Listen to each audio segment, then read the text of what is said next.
And Lord. Since the beginning, man has looked up to the sky in awe. The beauty of the night sky has inspired the smartest of minds to wonder how it all began. The mysteries of space are not only interesting topics to learn about in school, they are our future. The space race itself helped create so many of the tools we use today, such as smoke detectors, improved cardiac pacemakers, and enriched baby food. However, the space race also greatly stimulated the economy. These investments in science and technology are the greatest engines of economic growth this world has seen. With this boom, we have progressed further technologically than we have in the past 2,000 years in just under a century. The space race technology boom inspired many young adults to become scientists and engineers, pushing innovation and discovery to the limits. The only way I see to continue down this path is to increase NASA's budget. Right now, NASA's budget sits at $17.3 billion, but that only accounts for 0.7% of the total federal spending.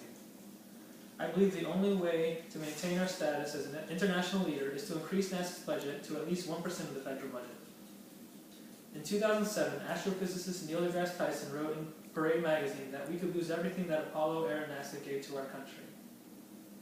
Humans landed on the moon aboard Apollo 11 as part of an ambitious investment in space and technology.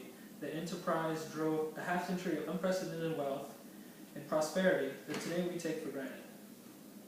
Now, as our interest in science wanes, America is poised to fall behind the rest of the industrialized world in every measure of technological proficiency. If we increase NASA's budget, we can work on many different endeavors at once, including military operations and science expeditions. By investing in the space program, we advance technology, improve the quality of humans on Earth, and maintain America's technological competitiveness.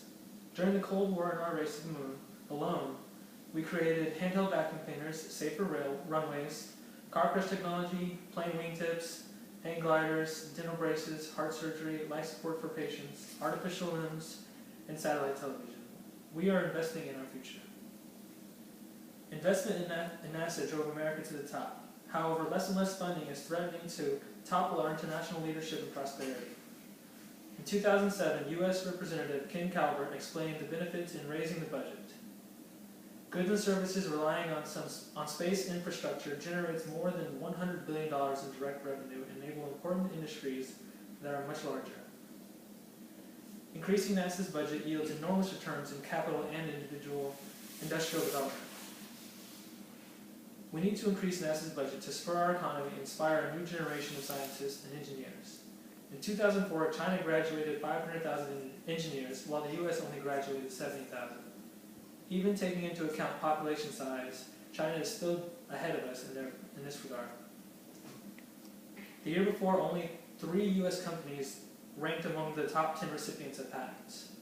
Clearly, the U.S. needs increased educational and economic competitiveness through boosted NASA funding. Such funding will maintain the innovative climate necessary for continued intellectual economic growth. As Neil deGrasse Tyson said, the cross-pollination of disciplines almost always creates innovation and discovery. And nothing accomplishes this like space exploration. Those collective efforts have the capacity to improve or enhance all that we have to come to value as a modern society. America's former investments in aerospace have shaped our discovery and fused culture in ways that are obvious to the rest of the world.